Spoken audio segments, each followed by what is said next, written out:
Provoca seu vizinho e diga para ele assim: ei, sai da janela. Falar em sair da janela, vem para cá, pastor Donizete. Glória a Deus. Tem muita gente que já chega na casa da gente, já vai sentando logo na janela, né? Tem um negócio assim? Mas às vezes janela não é lugar de crente não, né? Amém? A não ser que Deus quer te levar lá para a janela 1040, você pregar a palavra. Amém? Tendo suas mãos para cá, vamos orar pela vida do pastor. Senhor, nós colocamos a vida do pastor Donizete em tuas mãos. Te peço, Pai, usa-o nesta noite com graça, com poder, com autoridade, com unção. Que através dele, meu Deus, a palavra mais uma vez venha ser revelada aos nossos corações. Para que, meu Deus, venhamos ser alimentados daquilo que é emanado do Senhor. Não queremos, meu Deus, meu Pai, ser apenas ouvintes da Tua palavra, mas praticantes de tudo aquilo que viermos aprender aqui. Porque, meu Deus, cada mensagem, cada pregação será cobrada de cada um, Senhor, se estamos agindo ou não de acordo com aquilo que o Senhor tem nos ensinado. Em nome de Jesus é que oramos e abençoamos a vida do Teu Filho. Amém e amém. Quero vos saudar a todos com a paz do Senhor. Amém? Abra sua Bíblia no livro de Atos dos Apóstolos. Capítulo 20. Domingo nós ouvimos que nós estamos vivendo Atos 29, né? Mas antes de Atos 29 nós temos que dar uma passadinha pelo 20. Bendito seja o nome do Senhor Jesus Cristo. Atos 20, versículo 7. Nós vamos ler até o versículo de número 12. Achamos? Assim diz a palavra do Senhor. No primeiro dia da semana, reunindo-se os discípulos para partir o pão, Paulo, que havia de sair no dia seguinte, falava com eles e prolongou o seu discurso até a meia-noite. Havia muitas luzes no cenáculo onde estávamos reunidos. Estando certo jovem por nome Eutico assentado numa janela, caiu do terceiro andar, tomado de um profundo sono que lhe sobreveio durante o extenso discurso de Paulo, e foi levantado morto. Paulo, porém, descendo, inclinou-se sobre ele e, abraçando-o, disse: não vos perturbeis, que a sua alma nele está. Então subiu, partiu o pão e comeu, e depois de lhes falar até o amanhecer, partiu. Levaram vivo o jovem e ficaram muito consolados. Amém. Feche seus olhos ainda por um instante. Estamos diante da palavra que é capaz de mudar a existência da nossa vida, Pai. Ó Deus, nós sabemos, Senhor, que só ler não resolve. A Bíblia diz que bem-aventurados os que leem. Mas muito melhor é não só ler, mas também entender o que diz a Tua palavra. Senhor, que nessa hora toda a escama dos nossos olhos caia, Senhor. Que nós possamos ver além do que a letra diz, que nós possamos ver o que o Espírito Santo quer que nós vejamos. Pai, o Teu servo está aqui, Senhor, e o Senhor sabe da minha dificuldade, da minha limitação, da minha fraqueza, mas eu confio que o Senhor é poderoso para fazer infinitamente mais do que aquilo que eu estudei, do que aquilo que eu projetei, do que aquilo que eu planejei para esse momento, porque eu sei, ó Deus, que se a palavra vier de mim, ela nada vai fazer. Mas se ela vem da Tua boca, diz a Tua palavra que o homem não precisa nem comer, porque ele viverá daquilo que sai da boca do Senhor. Por isso, ó Deus, que nessa noite, esse pão vivo que desce do céu, como aquele maná que o Senhor mandava para Israel no deserto, que Ele nos faça caminhar de dia e de noite. Que, ó Deus, quando nós enfrentarmos o calor do dia, o maná seja para nós um refrigério. E quando nós enfrentarmos o frio da noite, que esta palavra aqueça o nosso coração. Não nos deixe, Senhor, sentar na janela. Nos traz para dentro do cenáculo, porque queremos estar muito perto do Teu altar. Que nós possamos ouvir a Tua voz nessa noite e a nossa vida será mudada. Em nome de Jesus. Amém. Pode se sentar. Paulo estava na sua terceira viagem missionária. Ele pretendia passar para a Síria, mas durante essa viagem ele volta e passa pela Macedônia, aporta na cidade de Troade e permanece ali uma semana. Naquele tempo, amados, a igreja não tinha templos como nós temos agora. A igreja se reunia em casas. Diz a palavra que a igreja primitiva, ela ia crescendo de casa em casa. As pessoas iam se reunindo nas casas e o evangelho ia prosperando. E a Bíblia diz que a cada reunião nas casas, Deus ia acrescentando as almas que haviam de ser salvas. E aqui Paulo está em Troade, reunido numa casa. Pois os primeiros templos que os cristãos construíram são datados lá pelo século III depois de Cristo. Casa para nós é lugar de habitação, é lugar de aconchego, lugar de intimidade, lugar onde as pessoas se revelam umas às outras, porque o tempo que nós temos aqui na igreja ele é curto, mas em casa nós conhecemos uns aos outros, não é verdade? Abra sua Bíblia no Salmo 25:14, vamos ver o que é que Deus faz quando há intimidade, quando as pessoas se reúnem, quando as pessoas estão próximas, quando as pessoas vivem juntas. Como é que Deus se revela? O que diz Salmos 25:14? O conselho do Senhor é para aqueles que o temem, e ele lhes fará saber o seu pacto. Em outra tradução está escrito assim: a intimidade do Senhor é para aqueles que o temem e o buscam, e a esses Deus lhes dará a conhecer a sua aliança. Então Deus gosta de intimidade. Cutuca o seu irmão e diz assim: quer ser íntimo meu? Deus gosta de intimidade. Não, quem sabe, aquela intimidade que desrespeita, mas pelo contrário, a intimidade que aproxima, a intimidade que fortalece os laços, a intimidade que nos faz mais juntos. E Deus diz, quando vocês estão juntos, eu me revelo, eu me mostro, eu me aproximo e eu dou a conhecer a vocês a minha aliança. Eu queria falar dessa casa onde eles estavam reunidos. A Bíblia diz que o jovem caiu do 3º andar, não foi? E como a igreja se reunia em casa, então eu vou tomar aqui, pela interpretação do texto, que essa casa tinha 3 pavimentos. E eu quero comparar nessa noite esses 3 pavimentos como um lugar que Deus escolheu para estar. Porque a igreja estava ali. E a Bíblia diz que onde estão 2 ou 3 reunidos em nome do Senhor, aí Ele está. Então Deus escolheu aquela casa de 3 andares para ali estar. E eu orava ao Senhor e perguntava, Senhor, o que são esses andares? Que casa é esta? Por que que eles se reuniam no 3º e não reuniam no 2º e não reuniam no 1º? A reunião era em cima. E Deus começou a trazer no meu coração o que são esses andares. E o início dessa mensagem nessa noite eu gostaria de falar sobre cada um desses andares. E eu quero comparar cada um desses andares desta casa, amados, com uma manifestação específica de Deus entre os seres humanos. O primeiro andar é o lugar onde fica o alicerce, onde fica a base da casa. É onde fica o lugar que vai dar sustentação para os andares de cima. E quando Deus revelou-se à humanidade, a primeira manifestação de Deus acontecida lá nos livros do Antigo Testamento foi a manifestação direta de Deus Pai, o El Shaddai, o Todo-Poderoso, o Jeová Jiré, o Senhor dos Exércitos, aquele que era e que há de vir, o Todo-Poderoso. Deus no Antigo Testamento se revela como Ele Pai. Se nós não estivermos fundamentados no Pai, a nossa casa não fica em pé. Tem muita gente firmando a sua fé na mãe, não é?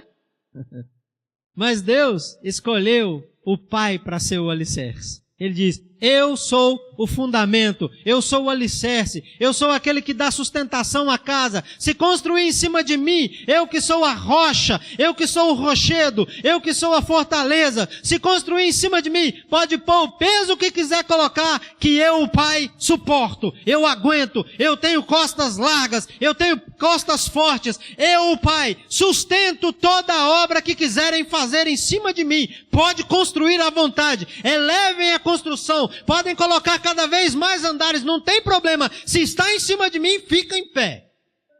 Glória a Deus. Mas quais são os fundamentos de Deus Pai lá no Antigo Testamento? De qual maneira Deus se revela e quais são as 2 principais características de Deus que são reveladas lá no Antigo Testamento? Abra o Salmo 97, o versículo 2. Glorificado seja o nome do Senhor. Quais são os fundamentos da presença de Deus? O que é necessário ser colocado num lugar para que Deus Pai esteja ali? Quais são os fundamentos do trono, do reinado, do lugar aonde Deus habita? O que diz o Salmo 97, 2? Nuvem e escuridão estão ao redor dele. Justiça e equidade são a base do seu trono. Em outra tradução, justiça e direito, justiça e retidão são a base do trono de Deus. Então, quando Deus começa a se manifestar aos seres humanos lá no Antigo Testamento, Deus vem em forma de justiça. Eu pego aquele que está oprimido e coloco num lugar exaltado. Eu pego aquele que é rejeitado e coloco num lugar de primazia. Eu pego aquele moço atrás das malhadas do rebanho e coloco ele sentado em cima de um trono, porque os homens olharam para ele e o desprezaram, mas eu, Senhor, vejo o que está no coração do homem. Eu não enxergo como o homem vê, eu vejo além, eu vejo a grandeza da fé daquele moço, e muitos colocaram ele de lado, eu o trouxe para mim. E Davi, você era pastor de ovelhas e você será rei. Eu faço justiça. Não é assim que os homens fazem conosco, mas Deus faz. Mas a Bíblia diz que além da justiça de Deus, uma outra das suas marcas maiores é a retidão. Deus detesta desvio. Deus abomina gente que anda na fé assim, ó. Porque a Bíblia diz assim, olha, os teus pés andarão adiante de ti. Não é para a direita, nem é para a esquerda, mas é reto. Jó era um homem justo, íntegro, reto, temente a Deus e se desviava do mal. O único desvio que Deus aceita é quando nós resolvemos no nosso coração sair fora das circunstâncias malignas. Aí Deus gosta. Mas quando Deus chama a gente para andar, Ele diz, ande reto, seja reto aos meus olhos, seja reto na minha presença e eu te colocarei entre os príncipes. Lagoinha, quer 215 pessoas aqui? Amém? Sejamos retos. Sejamos justos. Sejamos retos. Se nós edificarmos essa igreja sobre a retidão e sobre a justiça, 215 cadeiras serão poucas. Então Deus, quando se manifesta para estabelecer os fundamentos da igreja, Ele traz justiça e retidão. Esse é o primeiro andar. Esse é o lugar onde Deus, justo, soberano, não aceita jeitinho brasileiro, não aceita negociar com as trevas, não aceita fazer um pouquinho do pecado para poder conseguir um alvo maior. Deus não negocia santidade, amados. Porque sem santidade ninguém verá o Senhor. Porque a santidade agrada aos olhos do Senhor. A retidão é a base do trono de Deus. Quais eram as pessoas que eram atingidas? Quais foram as pessoas que foram contempladas com essa manifestação de Deus lá no Antigo Testamento? Profetas, reis, sacerdotes, levitas, cantores, homens e mulheres comuns, pessoas que foram serviçais de Faraó, pessoas que andaram dentro dos palácios de Nabucodonosor, que andaram dentro dos palácios de Ciro, homens e mulheres que andaram em retidão. Esther, Débora, não é?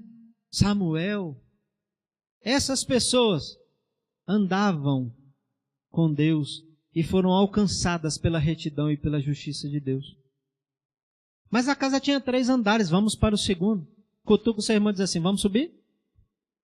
Vamos para o segundo? No Antigo Testamento, quem manifestava? Deus Pai. Mas vem um segundo pavimento. E nesse segundo pavimento, agora já não vai acontecer a manifestação tão direta de Deus Pai. Mas vem um novo. Vem um outro. Enviado por Deus Pai. Que aqueles homens e mulheres lá do Antigo Testamento profetizaram a seu respeito. Dizendo, olha, vai ser levantado um Messias.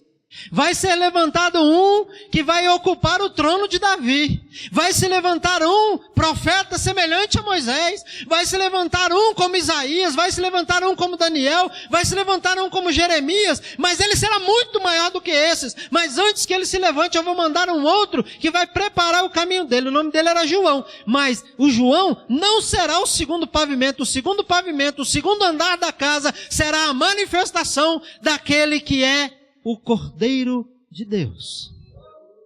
O segundo andar da casa, amados, é a manifestação direta do Filho de Deus. Abra sua Bíblia em João capítulo 1, versículo 17.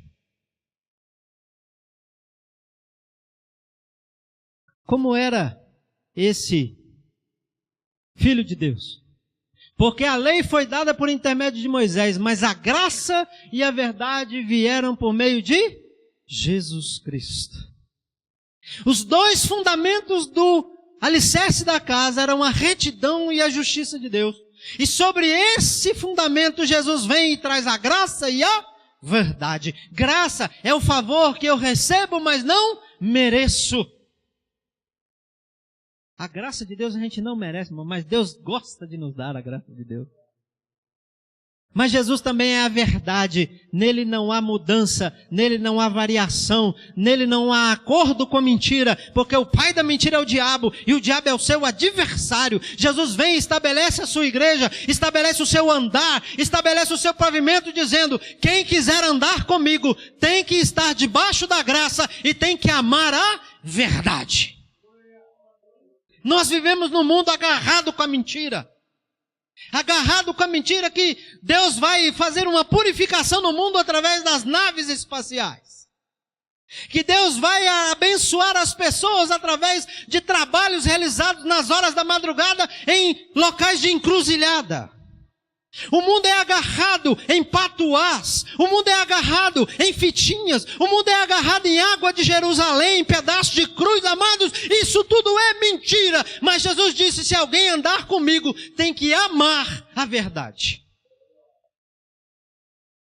E curiosamente, quem está passeando pelo alicerce, quem conhece Deus o Pai e quer passar para o andar de cima, tem que passar pelo segundo andar. Não dá para chegar no andar superior, onde os discípulos estavam reunidos, sem passar pelo segundo andar. Ninguém ia voando. Se a pessoa queria chegar no terceiro andar, ela tinha que passar pelo andar chamado Jesus Cristo. Se nós queremos chegar até Deus Pai, se nós queremos chegar até o terceiro andar, nós temos que nos encontrar com Jesus. Quem quer conhecer a retidão e a justiça e descer até os fundamentos, tem que passar por Jesus. Quem quiser subir para o terceiro andar, tem que passar por Jesus. Jesus é a porta, Jesus é o caminho, Jesus é a verdade, Jesus é a vida. Ninguém passa para Deus sem passar por Jesus. Lagoinha, aeroporto, amemos a verdade. Amemos a verdade. Vamos combater a mentira, mano. Porque a verdade é aquela que nos mostra, até mesmo quando a gente está errado. A verdade aponta a lei, a verdade aponta para nós onde que a gente está deixando a desejar. Mas quando a gente vai e não consegue cumprir a lei, e a gente tropeça e a gente cai porque a nossa natureza humana é frágil. Aí vem Jesus e diz assim: não, você caiu, a minha graça te basta, levanta. Graça e verdade. Passamos no segundo pavimento. As pessoas que eram contempladas e que foram contempladas por esse pavimento foram aqueles bem-aventurados daqueles 12 homens que foram chamados para dormir com ele, para acordar com ele, para andar com ele, para comer com ele, para vê-lo fazer as coisas. Aprenderam as palavras direto da boca dele. Outras que foram abençoadas, as pessoas que ouviam falar que ele estava passando e iam atrás. Vamos ver que fenômeno é esse, vamos ver que local de reunião é essa em que ele senta no monte, não tem microfone como eu tenho, não tem sistema de amplificação de som, mas ele consegue subir em cima de um monte e falar, e 5.000 pessoas escutam cada palavra da boca dele. Ele entra num barco, irmãos, já tentaram conversar na praia? Ele entra num barco, sobe no barco, as pessoas estão todas na praia, e ele começa a anunciar o reino de Deus, e todo mundo que está na praia, mesmo com a onda batendo, com o mar revolto, não sei o quê, Está escutando o que ele fala? Amados, quando nós queremos ouvir a voz de Deus, não tem nada que nos impeça. Quando nós queremos ouvir a voz de Deus, pode estar fazendo barulho o mar que for. Um dia ele sobe ao monte, passa a noite orando. Quando ele desce, os discípulos estão lá na praia, ele diz assim, atravessem o mar, vamos para lá. Para que a gente vai atravessar o mar, Jesus? Do lado de lá é uma terra esquisita, uma terra estranha, gente estranha, tem um cemitério do lado de lá. Não, nós temos que ir para lá. Mas por que nós temos que ir para lá? É porque enquanto eu estava orando, eu escutei uma pessoa me clamando lá do meio do sepulcro. Manai, show, arai. Eu estava orando aqui, mas a quilômetros de distância, eu escutei a alma de uma pessoa clamando por socorro. E não importa se do lado de lá as pessoas não gostam de estar, eu vou lá. Porque eu sou movido pela verdade, a verdade me impulsiona. A verdade sou eu sou o caminho, eu vou lá. E aquele que anda no meio dos sepulcros, que tem um caminho de morte, hoje vai encontrar com a vida. E quando ele chega na praia, aquele endemoniado sai do meio do sepulcro, todo cortado, todo cheio de cicatriz, nu. Um homem terrível, que ninguém conseguia prender nem com um grilhão de ferro. Quando ele vê Jesus, ele cai de joelho no chão. Sabe por quê, amados? A mentira não suporta a verdade. A mentira não suporta a graça. O grilhão pode apertar. O diabo pode estar montado em alguém, mas quando ele encontra com Jesus, o diabo dobra o joelho. Porque está escrito na palavra que diante dele todo joelho se dobrará, no céu, na terra, embaixo da terra, não interessa onde for, quando o El Shaddai, o Cristo de Deus chega, o joelho dobra. O segundo andar é o lugar da graça, é o lugar da verdade, a graça que nos cura, a graça que nos aproxima, a graça que faz de gente tão diferente, uma família só, a verdade que cinge os nossos lombos, e faz com que a gente fique com as nossas costas quentes. O segundo andar é o lugar da graça e da verdade. Mas a Bíblia diz que ele se reuniu no terceiro andar. Vamos para o terceiro andar? Diz a palavra que aquela casa tinha um andar superior. E nesse andar superior vai acontecer a terceira manifestação da Trindade. No Antigo Testamento, Deus Pai passeava entre os homens. Aí a graça e a verdade vieram por meio de Jesus Cristo, e Ele andou e habitou entre nós, e vimos a sua glória, a glória como a do unigênito do Pai, diz o apóstolo João no capítulo 1 do seu Evangelho. Mas quando Ele está terminando o seu ministério entre nós como homem, Ele diz assim, importa-vos que eu vá para o Pai, porque quando eu for para o Pai, eu enviarei o Consolador. E quando este Consolador vier, Ele vos fará lembrar de todas as palavras que eu vos tenho dito. Ele vos conduzirá a toda a verdade, Ele vos conduzirá a fugir do erro, Ele vos conduzirá a não ser enganados. Vocês colocarão o olho na situação, mas a situação humana que se apresentar diante de vocês pode ser uma, mas imediatamente Ele pegará os olhos espirituais de vocês e vai mostrar o que está escondido ali. Ele é o que abre os olhos para ver. Ele é aquele que veio sobre o moço do profeta Eliseu. Quando ele orou, Senhor, abre os olhos desse moço, o Espírito Santo veio sobre os olhos de Geazi, e Geazi olhou, e em volta do lugar estava lotado de carruagem de fogo e anjos de Deus. Ele mostra. O terceiro andar é o lugar da manifestação da terceira pessoa da Trindade.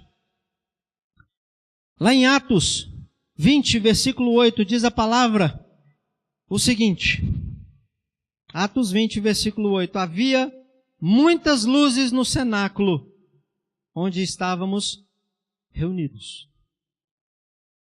Onde o Espírito Santo chega, as trevas têm que ir embora. E quanto mais do Espírito Santo nós temos, mais luz, mais claridade, mais direção a gente tem. O terceiro pavimento daquela casa é a manifestação do Espírito Santo. Mas a minha Bíblia não diz que havia um quarto pavimento naquela casa. A minha Bíblia diz que haviam 3. Sabe por quê, amados? Porque não haverá um quarto pavimento. Não haverá uma quarta manifestação de Deus na terra. A primeira manifestação foi Deus Pai. A segunda manifestação foi o Filho de Deus. A terceira manifestação é o Espírito Santo na igreja. Não haverá uma quarta, porque Deus é 3 só. Então nós estamos vivendo o momento mais perigoso da existência da raça humana. É aquele momento em que nós estamos agora recebendo toda a manifestação de Deus para o final dos tempos. Mas se nós não aproveitarmos essa, não teremos uma quarta. Não teremos uma outra oportunidade. Abra sua Bíblia em 1 João 5, versículo 18. 1 João 5, 18. Sabemos que todo aquele que é nascido de Deus não vive pecando, antes o guarda aquele que nasceu de Deus, e o maligno não lhe toca. Você não é tocado pelo diabo porque você é bonitinho. Você não é tocado pelo diabo porque você é cheiroso. Você não é tocado pelo maligno porque você veste de crente. Você não é tocado pelo diabo porque você é nascido de Deus. E quando você nasceu de Deus, o Espírito Santo veio e transformou você de filho de treva em filho de luz. Deus mudou a sua natureza. Então, a natureza que você recebeu do Espírito Santo não tem nada de maligno, meu irmão. Um maligno não encontra beirada. Um maligno não encontra onde ele possa fincar as suas garras. Porque em você há uma nova natureza, uma natureza celestial. Então, para você experimentar a natureza de Deus, para você experimentar as grandezas de Deus que hão de ser reveladas nesse terceiro pavimento, você precisa ser nascido de novo. E ser nascido de novo não é só enfiar na água física e sair. Ser nascido de novo é trocar de natureza. É trocar de natureza de Adão para a natureza de Cristo. É trocar da natureza do pecado para a natureza da santidade. É trocar da natureza da escravidão para a natureza da liberdade. Pois para a liberdade foi que Cristo vos libertou. O terceiro pavimento é o lugar onde a glória de Deus mora. Você pode sentir a glória de Deus neste lugar? Hoje essas cadeiras ainda estão cheias de anjos. Mas vai chegar o dia em que você vai chegar um pouquinho atrasado no culto e você vai ter que ficar em pé, meu irmão. Porque a glória de Deus vai tomar este lugar. Bendito seja o nome do Senhor. Mas qual é o fundamento desse terceiro pavimento? Calma que nós vamos chegar lá. Antes de eu falar desse fundamento do terceiro pavimento, eu quero falar para você um pouquinho sobre os personagens envolvidos nessa história aí. O primeiro personagem que eu quero falar para você rapidamente é sobre Paulo. Paulo é o profeta. Paulo é o atalaia. Paulo é a boca de Deus que fala. Paulo é aquele que ensina, que admoesta, aquele que prega o amor de Deus. Fica em pé aí, Paulo. É o senhor mesmo. Fica em pé aí, Paulo. Olha o nosso Paulo aí, ó. Igreja que não tem um Paulo, não tem palavra. Pode sentar, pastor. Obrigado. Para que uma igreja receba a glória de Deus, ela tem que ter alguém que move a igreja para estar no lugar certo, na hora certa. E quem estava aqui domingo sabe bem do que eu estou falando. Nós precisamos ser movidos pelo Espírito de Deus. Mas sermos movidos pelo Espírito de Deus tem um preço: escutar e atentar para a palavra da boca do profeta. Quem escuta o profeta falar e desdenha da palavra de Deus, não prospera. Porque a palavra de Deus diz que Deus vai fazer com que nós prosperemos quando nós ouvimos a palavra dos seus profetas e demos crédito. Segundo os personagens que estão ali são os irmãos. Olha aí para o seu lado, olha que gente bonita. A comunidade de fé, não é? aqueles que foram resgatados, lavados, perdoados pelo sangue do Cordeiro. E lá naquela circunstância específica, haviam ali os discípulos do Senhor da cidade de Troade. Mas havia um terceiro componente ali dentro daquele lugar. Haviam os simpatizantes. Sabe o que são os simpatizantes? É aquele pessoal que vem na igreja, mas não é da igreja. É aquele pessoal que, como o povo de Israel, olhava o tabernáculo pelo lado de fora, não sabia nada que estava acontecendo lá dentro, mas olhava e achava os muros de cortina bonito. Tem gente que vem na igreja porque a música é boa, porque as palavras de paz dão tranquilidade, porque a oração é bonita, porque o louvor é bom, porque se ouve músicas bonitas, belas canções, porque se falam palavras bacanas. Tem gente que vem na igreja para admirar o aspecto exterior da igreja, mas a Bíblia diz que há muitos que estão no nosso meio, mas não são dos nossos. As pessoas que olhavam o tabernáculo somente pelo lado de fora, irmãos, não sabiam a quantidade de ouro que tinha lá dentro. Sabe de uma coisa? Quando as pessoas da sua família desdenham de você e ficam olhando para você só porque você mudou a sua aparência, agora você é crente, antes você andava de qualquer jeito, agora você anda mais arrumadinho, as pessoas olham e falam assim, nossa, mas que bonito. Houve uma transformação ali, está até mais bonito. A pessoa vê só do lado de fora, mas ela não sabe a riqueza que você tem dentro. Ela não sabe a glória que você recebeu. Então a igreja também é constituída de simpatizantes. De gente que é atraída pela igreja pela aparência. Mas esses simpatizantes vai chegar a hora deles, né? Vai chegar um momento em que Deus puxa a corda. O anzol entra na carne e vem. Né? Então Deus tem que trazer de algum jeito. Deus traz. Pela simpatia, né? Deus vai estar atraindo o povo. Havia uma outra pessoa muito importante nesse culto, que é talvez a pessoa quase mais importante desse texto, que era um jovem chamado Eutico. Diga, Eutico. Eutico vem do grego e significa afortunado, feliz e próspero. Um menino em que a palavra lá dos originais, ela parece demonstrar que ele tinha entre 7 e 14 anos. Era um adolescente. E adolescente em Israel, naquela época, eles tinham muita atividade. Eles não eram meninos à toa, como muitos dos meninos que a gente vê por hoje. Naquela época, meninos da idade de 13, 14 anos já trabalhavam, já estudavam, eram meninos ocupados. E Eutico vai para o culto de domingo porque ele ouve falar que vai ter um pregador diferente lá, e ele fala, não posso perder, hoje é ceia, eu tenho que estar lá. Então Eutico vai para o culto todo feliz e satisfeito. Lá vai o próspero, lá vai o afortunado, lá vai o feliz para o culto. E ele chega lá no culto, com pouca experiência de vida, era ainda um garoto. Ele tinha um pouco de maturidade, ele tinha uma série de questionamentos interiores, como todo adolescente normalmente tem. E ele senta lá no meio da igreja e o culto começa. E aí vem o louvor, e vem a oração, e vem aquele fogo todo, e a palavra está ali. E sabe o que acontece, irmãos? Lá não tinha lâmpada. Lá eram candeias acesas e movidas a óleo, a azeite. Certamente produzia mais calor, produzia um pouco de neblina, né, de névoa ali, aquela fumaçazinha saindo lá do azeite. E o culto demorou naquele domingo um pouco mais do que o normal. O culto, ao invés de demorar 2 horas, demorou 6. O culto estendeu até meia-noite.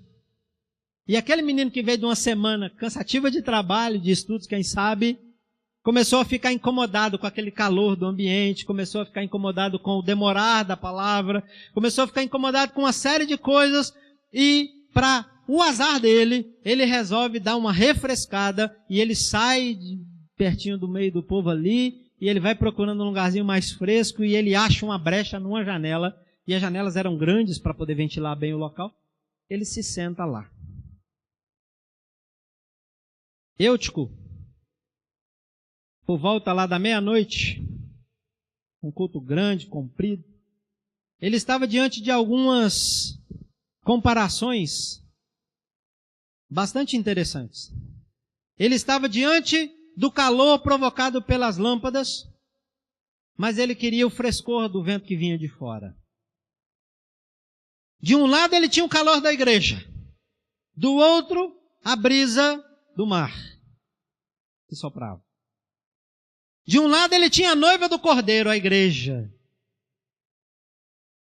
Ele olhava para o lado de fora, ele via as prostitutas nas esquinas. De um lado ele estava vendo a comunhão dos salvos, a alegria dos irmãos juntos, a glória de Deus ali manifestando no meio do povo, quem sabe um curado, outro batizado com o Espírito Santo, o outro recebendo revelação, um profetizando, um orando, um chorando, o outro rindo. Quando ele olhava para fora, ele via e ouvia o barulho dos bares. Vou trazer para os nossos dias, das boates, das baladas, né? Ele ouvia o burburinho do mundo. Ele olhava para dentro, via a fumaça da glória de Deus. Ele olhava para fora, via o churrasco do mundo acontecendo, a carne queimando. E Eutico foi então tomado de sono. E Eutico dorme sentado na janela. Quando você pega os evangelhos, Jesus vai falar da parábola das 10 virgens, ele diz assim que 5 delas também dormiram. E não tinham azeite de reserva. E quando o noivo chegou e levou aquelas que tinham azeite de reserva, as que não tinham saíam desesperadas na última hora procurando azeite e não encontraram. E Jesus as chama de tolas. E Eutico dorme. Olha o que diz a Bíblia em Hebreus 5:12. Vamos ver o que diz Hebreus 5:12. Porque devendo já ser mestres em razão do tempo, ainda necessitais de que se vos torne a ensinar os princípios elementares dos oráculos de Deus. E vós haveis feito tais que precisais de leite e não de alimento sólido.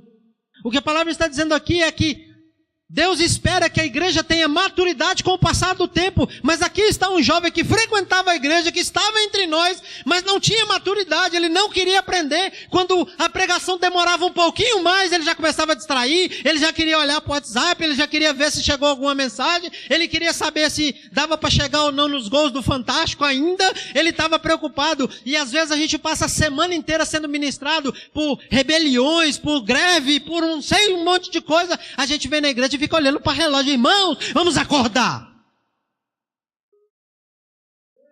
Porque para curar, Deus precisa de tempo. Para curar, para atingir aquelas partes da nossa vida que estão adormecidas, Deus precisa nos sacudir.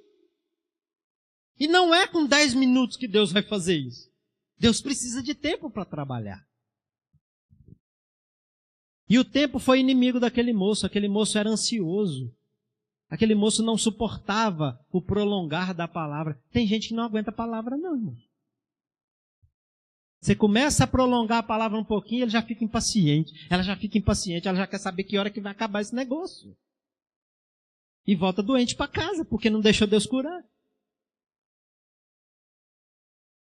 Domingo nós ouvimos sobre o tempo de Deus. Algum de vocês percebeu que o tempo passou? O pastor podia falar mais 2 horas aqui que a gente não ia ver. Sabe por quê? Porque quando nós entramos na intimidade de Deus, quando nós entramos na presença de Deus, o tempo perde o sentido porque ele é eterno. A gente não cansa. A gente não tem sede, a gente não tem vontade de ir no banheiro, a gente não tem fome, a gente não quer saber de nada, a gente quer saber Deus. Continua falando, meu ouvido quer ouvir. Senhor, não para não. Senhor, está muito bom. Senhor, vamos fazer uma tenda aqui no monte, não vamos descer não. Tá bom demais esse negócio aqui.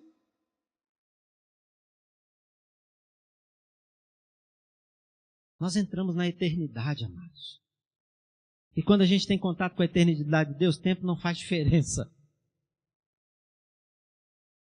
Agora assiste o Jornal Nacional para você ver.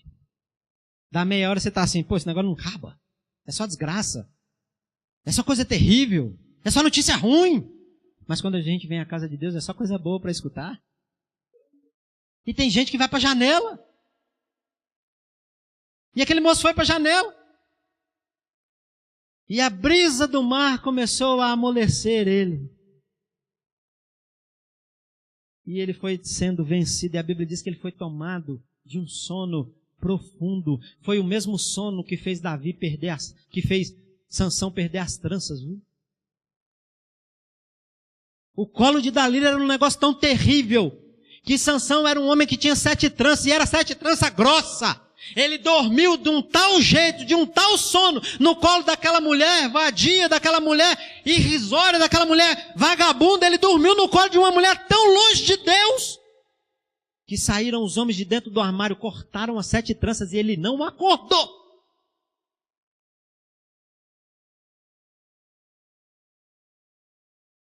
Irmãos, o diabo quer pôr a gente para dormir. Porque quando a gente dorme, a gente perde o senso de comunhão. Tudo bem que Deus fala com a gente em sonhos, não fala? Deus fala. Mas, irmãos, Deus fala com você em sonho todo dia? Não. Sabe por quê? Porque Deus sabe que se Deus falar com você em sonho todo dia, você não vai aguentar. Então Ele manda de vez em quando um sonho lá. Porque o sono foi feito para a gente descansar. Eutico estava fazendo a coisa boa na hora errada, no lugar errado. Curiosamente, quem cai do 3º andar morre. Vocês já viram alguém cair da janela para o lado de dentro? Todo mundo que cai da janela cai para onde? Para fora. Se eu pegar esses 3 pavimentos que formam a igreja e eu comparar com o que a ciência fala em relação ao nosso corpo, a ciência diz assim que o homem é constituído de 3 partes, não é? Cabeça, tronco e membros, não é assim? Pois é. Onde é que fica a boca? Na cabeça, que é a parte mais alta do corpo. Pois é, Eutico estava na igreja, que é o corpo vivo de Cristo, não é? Aí Eutico senta na janela, não é?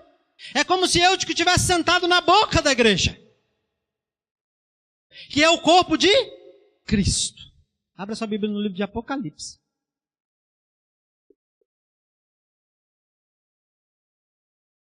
No capítulo 3. A partir do versículo 14.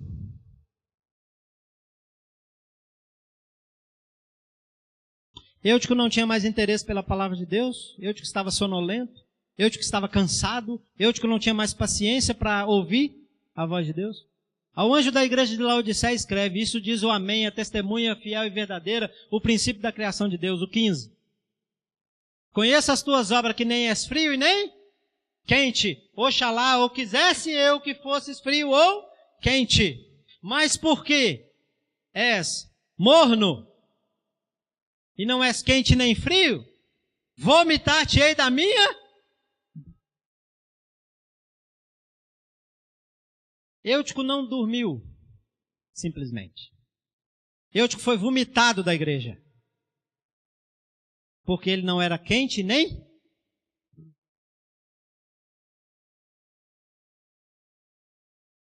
Dormir nesta hora que nós estamos vivendo é fatal. Porque nós estamos na última manifestação de Deus na terra. Se nós dormirmos agora, é morte. E porque Eutico tinha o calor da igreja e o frescor do mundo, Jesus pôs Eutico para fora. E Eutico cai e despenca do 3º andar.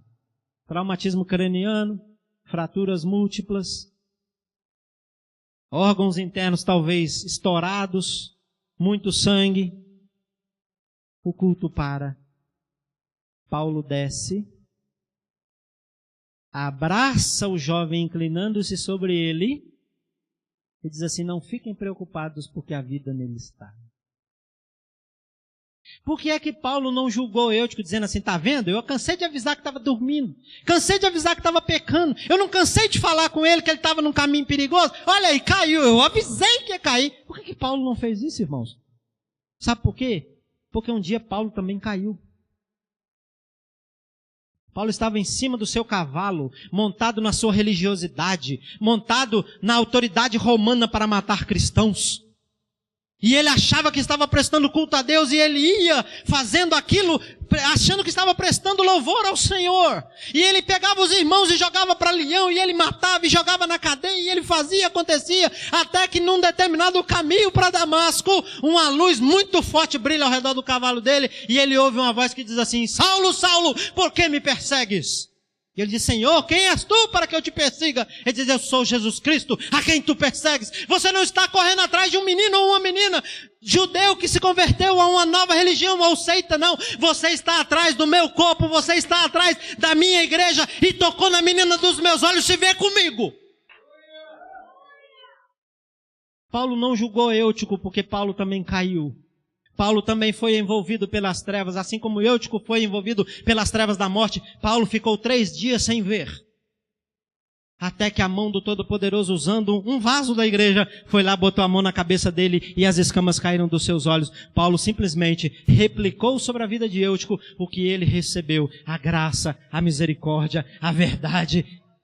E Paulo aplica sobre Eutico o fundamento do terceiro pavimento, que eu não falei aquela hora, mas vou falar agora.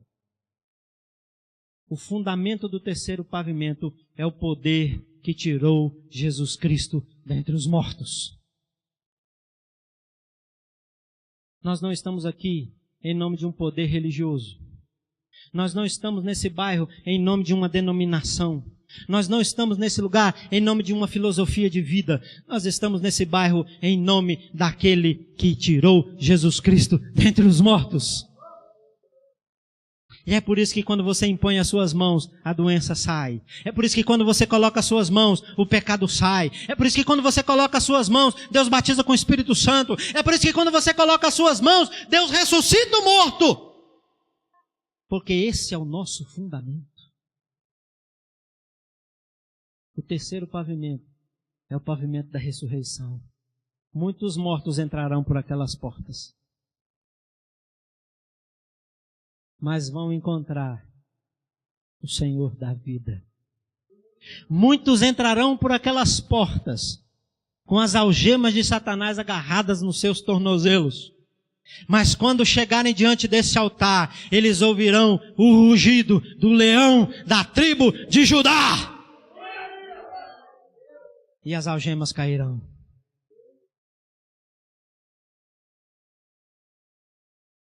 Mas para que isso aconteça, amados, nós não podemos ficar na janela. Nós não podemos deixar o sono chegar. A Bíblia diz que Jesus, pregando aos discípulos, ele disse assim: olha, fiquem atentos, porque nos últimos dias o amor de quase todos esfriará. E sabe qual tem sido a minha oração? Senhor, não deixa a frieza chegar. Me incendeia. Põe fogo em mim, Senhor. Põe fogo em mim, o fogo da candeia. O fogo que me faz enxergar a glória de Deus no altar. Não me deixa sentar na janela. Se eu estiver aproximando da janela, Senhor, manda alguém ir lá pegar eu pela mão e me puxar cá para o meio. Porque eu quero estar dentro do templo. Eu não quero cair do terceiro andar. Jesus Cristo disse que todos os pecados dos homens ser-lhe-ão perdoados, mas aquele que blasfemar contra o Espírito Santo, aquele que amaldiçoar o dono do terceiro pavimento, aquele que falar contra aquele que traz a glória de Deus para os dias de hoje, não terá uma nova oportunidade de perdão. Nós vivemos no meio de uma geração blasfema, imunda, mas nós estamos alicerçados na justiça e na retidão. Nós estamos vivendo cingidos pela verdade e amparados pela graça de Deus. E sobre nós está o poder da ressurreição. Vamos sair da janela. Vamos sair da janela porque o vento frio do mundo está querendo nos esfriar. Fique de pé no seu lugar. Eu não quero ser achado por Deus como aquele que está na janela. Pastor Cássio, não tá? Eu não quero ser como aquele que cochila na última hora. Eu quero estar bem acordado. Nosso pastor vai continuar. Eu agradeço a oportunidade em nome do Senhor Jesus.